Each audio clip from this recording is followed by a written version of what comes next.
नमस्कार, स्वागत है तेज हरियाणा के टॉप 25 खबरों की फटाफट बुलेटिन में। आइए आगे बढ़ते हैं टॉप 25 खबरों की ओर। यदि आपने अभी तेज हरियाणा को सब्सक्राइब नहीं किया तो जरूर करें। कोविड अस्पताल का शुभारंभ करने पहुंचे सीएम का किसानों ने किया विरोध, पुलिस नाकों को किया ध्वस्त। हिसार में रविवार को 500 बिस्तर की क्षमता वाले अस्थायी कोविड अस्पताल का उद्घाटन करने पहुंचे मुख्यमंत्री मनोहर लाल को भारी विरोध का सामना करना पड़ा। यहां खेती कानूनों का विरोध कर रहे आंदोलनकारी किसानों ने पुलिस पर हमला कर दिया, एक डीएसपी को भी मार पीट कर घायल कर दिया। बड़ी मुश्किल से पुलिस ने लाठीचार्ज करके हालात पर काबू पाया। इस दौरान करीब आधे घंटे हाईवे जाम रहा। हिसार में सीएम के विरोध में लाठीचार्ज के बाद चढ़ूनी की कमान में आईजी ऑफिस का घेराव, सूबे में जगह जगह और भी हाईवे जाम। हिसार में किसान नेताओं पर किए गए लाठीचार्ज के विरोध में रविवार शाम को ये लोग सड़क पर उतर आए। भाकियू के प्रदेश अध्यक्ष गुरनाम सिंह चढ़ूनी ने सैकड़ों किसानों के साथ हिसार के आईजी ऑफिस का घेराव कर दिया। वहीं इसी के साथ हरियाणा भर में हाईवे जाम कर दिए गए हैं। पानीपत में जीटी रोड पर, जींद में पटियाला हाईवे स्थित खटकर गांव में, करनाल में Chandigarh national highway, Karnal Assandh highway बंद कर दिए गए हैं। अन्य जिलों में भी जाम लगा दिए गए। हरियाणा में 24 मई तक बढ़ा लॉकडाउन। सीएम बोले पिछली बार से 5 गुना केस बढ़े। अस्पतालों ने पूरी ताकत के साथ मोर्चा संभाला। सोशल मीडिया पर विज ने लिखा और बढ़ेगी सख्ती। हरियाणा में 3 मई से चल रहा लॉकडाउन एक बार फिर बढ़ा दिया गया है। राज्य में 24 मई तक लॉकडाउन जारी रहेगा। यह जानकारी मुख्यमंत्री मनोहर लाल ने पानीपत में दी। इसके बाद राज्य के गृह एवं स्वास्थ्य मंत्री अनिल विज ने भी महामारी अलर्ट को बढ़ाने संबंधी जानकारी सोशल मीडिया के जरिए दी है। उन्होंने लिखा है कि इस बार लॉकडाउन में और भी सख्ती बरती जाएगी। किसानों पर लाठीचार्ज के विरोध में हरियाणा में जगह जगह जाम। राकेश टिकैत हिसार पहुंचे। हिसार में लाठीचार्ज के विरोध में पूरे हरियाणा में किसानों का गुस्सा फूट पड़ा है। उन्होंने जगह जगह रोड जाम कर दिए हैं और सरकार के खिलाफ जमकर प्रदर्शन किया। वहीं घटना की सूचना मिलने पर किसान नेता गुरनाम सिंह चढ़ूनी कुंडली बॉर्डर से रामायण टोल पर पहुंचे। वहीं किसान नेता राकेश टिकैत भी हिसार पहुंचे और सरकार को चेतावनी दी। 15 किलो डोडा पोस्त सहित मोटरसाइकिल सवार 2 व्यक्ति काबू। सीआईए सिरसा पुलिस टीम ने गश्त व चेकिंग के दौरान गांव बूढ़ी मेडी क्षेत्र से मोटरसाइकिल सवार 2 व्यक्तियों को 15 किलो 500 ग्राम डोडा पोस्ट के साथ काबू किया है। इस संबंध में सीआईए सिरसा प्रभारी इंस्पेक्टर प्रदीप कुमार ने बताया कि पकड़े गए व्यक्तियों की पहचान संदीप कुमार पुत्र भागाराम व विश्वामित्र उप विष्णु पुत्र दूलीचंद निवासियान बाहिया जिला सिरसा के रूप में हुई है। उन्होंने बताया कि पकड़े गए व्यक्तियों के सप्लायर के बारे में नाम पता मालूम कर 3 लोगों के खिलाफ थाना एलनाबाद में मादक पदार्थ अधिनियम के तहत अभियोग दर्ज कर सप्लायर की तलाशी शुरू कर दी गई है। ब्लैक फंगस को लेकर करनाल का Kalpana Chawla medical college alert. सोमवार को टीम होगी गठित। कल्पना चावला राजकीय मेडिकल कॉलेज एवं अस्पताल में मिले ब्लैक फंगस के 2 आशंकितों के बाद इस पूरे मामले को गंभीरता से लिया जा रहा है। आशंकितों के सैंपल पहले से जांच के लिए भेजे गए हैं। उनकी रिपोर्ट सोमवार तक आएगी। वहीं यह बीमारी आईसीयू में पैर न पसार दे, इसको देखते हुए सोमवार को मेडिकल कॉलेज प्रबंधन सीनियर चिकित्सकों की एक टीम का गठन करेगा, जो यह पता लगाएगी कि यहाँ पर 90 आईसीयू बेड्स पर दाखिल और कितने मरीज इस बीमारी के जद में आ चुके हैं। शुगर पीड़ित कोरोना पॉजिटिव मरीजों को स्टेरॉयड व हैवी डोज दिए जाने से होता है ब्लैक फंगस। सिरसा में 7 केस। सिरसा जिले में ब्लैक फंगस के 7 मामले सामने आए हैं। फिलहाल मरीजों का इलाज निजी अस्पताल में चल रहा है। मरीजों के बारे में सूचना मिलने के बाद स्वास्थ्य विभाग हरकत में आ गई है तथा इस बारे में मुख्यालय को जानकारी भेजी गई है। Civil surgeon doctor Manish Bansal ने बताया कि जिले में 7 संक्रमितों में से 4 सिरसा के हैं, जबकि 3 फतेहाबाद जिले से हैं। ब्लैक फंगस की बीमारी से प्रभावित एक मरीज की आंख खराब हो जाने के कारण लुधियाना के निजी अस्पताल में उसकी आंख का ऑपरेशन किया गया है। करनाल में संक्रमण का केंद्र बना जेल। 5 दिन में मिले 232 कोरोना संक्रमित। करनाल में कोरोना संक्रमण के ग्राफ में तो कमी देखने को मिली है, लेकिन मौत का आंकड़ा अभी भी चिंता का विषय बना हुआ है। शनिवार को 445 नए मामले सामने आए हैं, जिसमें 72 संक्रमित जिला जेल से मिले हैं। जेल में पिछले 5 दिन में 1800 कैदियों की स्क्रीनिंग की जा चुकी है, जिसमें 232 संक्रमित मिल चुके हैं। जबकि मौत की बात की जाए तो शनिवार को 7 मौत भी हुई है। कुल मौत का आंकड़ा अब तक 400 तक पहुंच गया है। राहत की बात यह है कि 612 मरीज ठीक भी हुए हैं। रिकवरी रेट सुधरकर 85.27% तक पहुंच गया है। मारुति सुजुकी सहित हजारों इकाइयों में आज फिर से शुरू हो जाएगा उत्पादन। देश की सबसे बड़ी कार निर्माता company Maruti Suzuki India limited के प्लांट्स में सोमवार से उत्पादन शुरू हो जाएगा।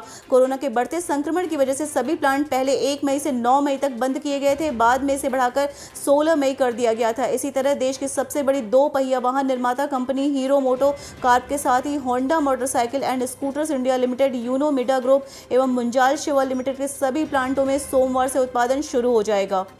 बहादुरगढ़ में सिविल अस्पताल में फैली अव्यवस्थाओं की जांच करेगी कमेटी। सीएमओ ने जारी किए आदेश। सिविल अस्पताल में फैली अव्यवस्थाओं के कारण मरीजों को रही परेशानियों को लेकर सीएमओ ने कड़ा संज्ञान लिया है। सीएमओ ने इस पूरे मामले में जांच के आदेश दिए हैं। जांच के लिए 3 सदस्यीय कमेटी का गठन किया गया है। बेरी के सिविल अस्पताल के वरिष्ठ चिकित्सा अधिकारी डॉक्टर सरोज दहिया, उप सिविल सर्जन पीएनडी डॉक्टर ममता व सिविल सर्जन कार्यालय के एडीएस सुनील लेगी ने इस जांच कमेटी के सदस्य बनाए गए हैं। कमेटी के सदस्यों को 3 कार्य दिवस पर मौके का मुआयना करने हुए मामले की जांच करनी होगी और जांच रिपोर्ट सीएमओ को भेजनी होगी ताकि मामले में उचित कार्रवाई की जा सके और भविष्य में मरीजों को किसी तरह की परेशानी का सामना न करना पड़े। कैथल में 13 साल की लड़की का अपहरण कर 8 युवकों ने किया गैंग रेप, 5 दिनों तक झोपड़ी में बनाकर रखा बंधक। हरियाणा के कैथल जिले के कलाया थाना के अंतर्गत आने वाले एक गांव में 8 लड़कों द्वारा महज 13 वर्षीय लड़की को खेतों में स्थित झोपड़ी में बंधक बनाकर गैंग रेप करने का बेहद सनसनीखेज मामला सामने आया है। दीपेंद्र हुड्डा ने किसानों पर लाठीचार्ज की कड़ी निंदा की, बोले घाव को रेतने का काम ना करे सरकार।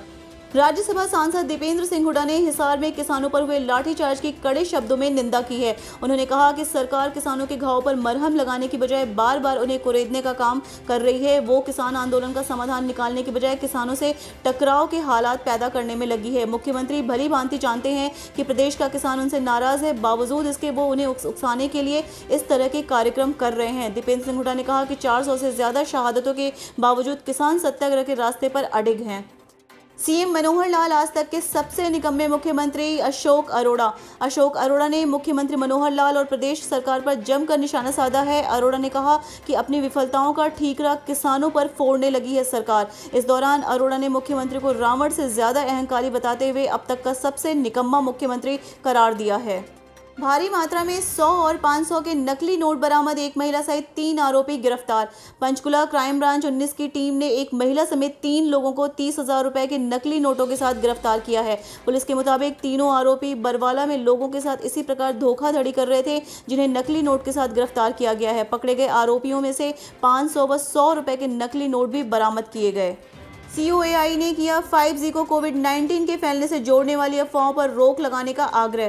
कोविड-19 महामारी के फैलने के लिए 5G टेस्टिंग को जिम्मेदार ठहराए जाने के बारे में फैलाई जा रही गलत सूचनाओं को मद्देनजर cellular operators association of India ने हरियाणा के मुख्य सचिव को एक पत्र लिखकर उनसे इस तरह की अफवाहों पर रोक लगाने का अनुरोध किया है। राज्यसभा सांसद रामचंद्र जांगड़ा के भाई का कोविड से निधन, 15 दिन से थे बीमार। कोरोना त्रासदी के दौरान महम से हर रोज दुखद समाचार प्राप्त हो रहे हैं। रविवार को राज्यसभा सांसद रामचंद्र जांगड़ा के भाई वेद प्रकाश जांगड़ा का कोरोना से निधन हो गया। इसके अतिरिक्त फरमान खास के सरपंच पूनम देवी के पति सुखदीप सहारण का भी निधन हो गया है। मुश्किल घड़ी में आगे आया यहां का MLA, शुरू किया ऑक्सीजन बैंक।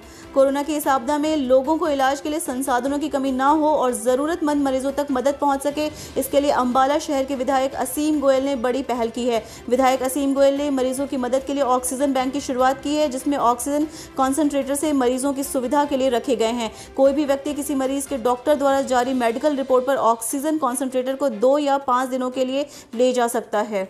अस्पताल में मरीज की मौत, परिजनों ने लगाई लापरवाही के आरोप, किया हंगामा। फरीदाबाद के राजीव कॉलोनी स्थित पवन अस्पताल पर इलाज में लापरवाही बरतने के आरोप लगाए हैं। यहां इलाज के दौरान एक मरीज की मौत हो गई है, जिसके बाद मृतक के परिजनों ने लापरवाही का आरोप लगाते हुए अस्पताल में जमकर हंगामा किया। वहीं घटना की सूचना पाकर मौके पर पहुंची पुलिस ने हंगामे को शांत कराया। पुलिस के मुताबिक युवक पहले से बीमार था और उसकी हालत गंभीर थी, जिसके चलते उसकी मौत हो गई। फिलहाल मृतक के शव को उसके परिजनों को सौंप दिया गया है। किसानों पर लाठीचार्ज को लेकर भड़के सुरजेवाला, कहा खट्टर सरकार ने अपनी राजनीतिक कब्र खोद डाली। हिसार में किसानों और पुलिस के बीच हुए टकराव के बाद हरियाणा में एक बार फिर से माहौल गर्म हो गया है। इसको लेकर जहां भड़के किसान प्रदर्शन कर रहे हैं, वहीं विपक्षी दल भी सरकार को जमकर घेर रही है। इसी बीच कांग्रेस महासचिव रणदीप सिंह सुरजेवाला ने हरियाणा सरकार पर जमकर निशाना साधा। उन्होंने कहा खट्टर सरकार और दुष्यंत चौटाला का एक बार फिर क्रूर, दुर्दांत और निर्मम चेहरा हिसार में सामने आया है। कोरोना से मौत पर 2 लाख मुआवजा देगी सरकार, ऐसे कर सकते हैं पंजीकरण। हरियाणा सरकार ने निर्णय लिया है कि अगर कोरोना से जूझते हुए किसी व्यक्ति की जान चली जाती है तो प्रधानमंत्री जीवन ज्योति बीमा योजना और मुख्यमंत्री परिवार संबंधी योजना के तहत उसके परिजनों को भी मुआवजा मिलेगा। इसके लिए सबसे पहले मुख्यमंत्री परिवार संबंधी योजना के तहत पंजीकरण करवाना जरूरी है। जिला उपायुक्त की अधिकारियों को चेतावनी, आपदा के समय पीठ दिखाकर भागने वालों पर होगा एक्शन।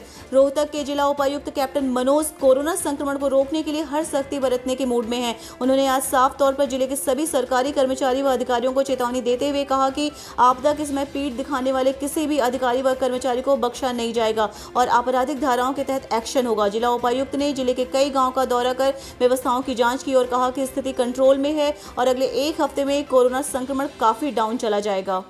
निजी अस्पताल में महिला की मौत, परिजनों का आरोप, समय पर नहीं दिया गया ऑक्सीजन। हरियाणा के यमुनानगर के एक निजी अस्पताल में महिला के इलाज के दौरान मौत के बाद परिजनों ने हंगामा किया, जिस पर अस्पताल प्रबंधकों ने पुलिस को बुला लिया। मृतक के परिजन डॉक्टर पर लापरवाही का आरोप लगा रहे हैं। यमुनानगर के ESI अस्पताल के सामने स्थित एक निजी अस्पताल में हरप्रीत कौर नामक महिला की इलाज के दौरान मौत हो गई। मृतक के पति मनवीर सिंह व बेटे का आरोप है कि ऑक्सीजन समय पर न मिलने के कारण इलाज में लापरवाही के चलते हरप्रीत कौर की मौत हुई। उन्होंने इसके लिए अस्पताल के स्टाफ और डॉक्टर को जिम्मेदार ठहराते हुए कार्रवाई की मांग की है। हरियाणा में 19 मई से फिर बदलेगा मौसम, जाने आने वाले दिनों में कैसा रहेगा मौसम। हरियाणा के कई जिलों में गत दिनों हल्की बूंदाबांदी हुई है, जिसके चलते अधिकतम तापमान में गिरावट दर्ज की गई है और लोगों को गर्मी से राहत हुई है। उधर मौसम वैज्ञानिकों ने 19 मई से प्रदेश में फिर से मौसम में बदलाव की संभावना जताई है। बता दें कि हरियाणा में पश्चिमी विक्षोभ और राजस्थान के ऊपर बने साइक्लोनिक सर्कुलेशन के आंशिक प्रभाव से 11 मई रात्रि से राज्य में उत्तरी व दक्षिण पश्चिमी क्षेत्रों में धूल भरी हवाओं एवं गरज चमक के साथ कहीं कहीं बूंदाबांदी या हल्की बारिश दर्ज की गई है। इससे राज्य में दिन का तापमान सामान्य से 3 से 5 डिग्री तक कम रहा। इस पश्चिमी विक्षोभ का प्रभाव अब क्षीण हो रहा है। इस दौरान अधिकतम और न्यूनतम तापमान में गिरावट दर्ज की गई है। कोरोना का कहर जारी, रेवाड़ी में आज फिर 10 लोगों ने दम तोड़ा। रेवाड़ी महेंद्रगढ़ में संक्रमितों की संख्या में कुछ कमी तो आई है, लेकिन मौत का आंकड़ा डरा रहा है। रेवाड़ी में आज एक बार फिर से 10 लोगों ने दम तोड़ा। रेवाड़ी में आज संक्रमितों की संख्या 172 रही। रेवाड़ी में संक्रमितों की संख्या कम हो रही है, लेकिन मौत की संख्या का ग्राफ लगातार बढ़ रहा है। यह प्रशासन के लिए चिंता का विषय बना हुआ है। हालांकि शहर के बजाय गाँव में अधिक लोगों की मौत हो रही है। सीएम के लिए किसानों पर लाठीचार्ज, शर्मनाक, रवि सिंह चौटाला। इनेलो के वरिष्ठ नेता रवि सिंह चौटाला ने रविवार को हिसार में किसानों पर हुए पथराव, लाठीचार्ज व आंसू गैस के गोले छोड़ने की कड़े शब्दों में निंदा की है। रवि सिंह चौटाला ने कहा कि एक षड्यंत्र की तरफ फर्जी उद्घाटन कार्यक्रम रचकर सीएम और डिप्टी सीएम किसानों पर लाठीचार्ज करवा रहे हैं, ताकि लोकतंत्र में किसानों की आवाज को सरकार लठ तंत्र से दबा सके। उन्होंने कहा कि हिसार में सीएम विरोध के बावजूद पहुंचे और उन्हीं के इशारों पर किसानों पर लाठीचार्ज हुआ, जो निंदनीय व शर्मनाक है। रवि सिंह चौटाला ने कहा कि हरियाणा सरकार लंबे समय से संघर्षरत किसानों के आंदोलन को कुचलना चाह रही है, परंतु सरकार ये नहीं भूलना चाहिए कि उनके ये मंसूबे कभी पूरे नहीं होने वाले हैं। 20 वर्षों से विश्वसनीय शिव पैथोलॉजी लैब के नजदीक राज हॉस्पिटल मंडी डबवाली अब कोरोना का RT-PCR टेस्ट रिपोर्ट पाए मात्र 6 घंटों में, वो भी नेशनल तथा इंटरनेशनल स्तर पर सरकार से मान्यता प्राप्त तथा विदेश जाने वालों के लिए कोरोना टेस्ट में रिपोर्ट में विशेष सुविधा।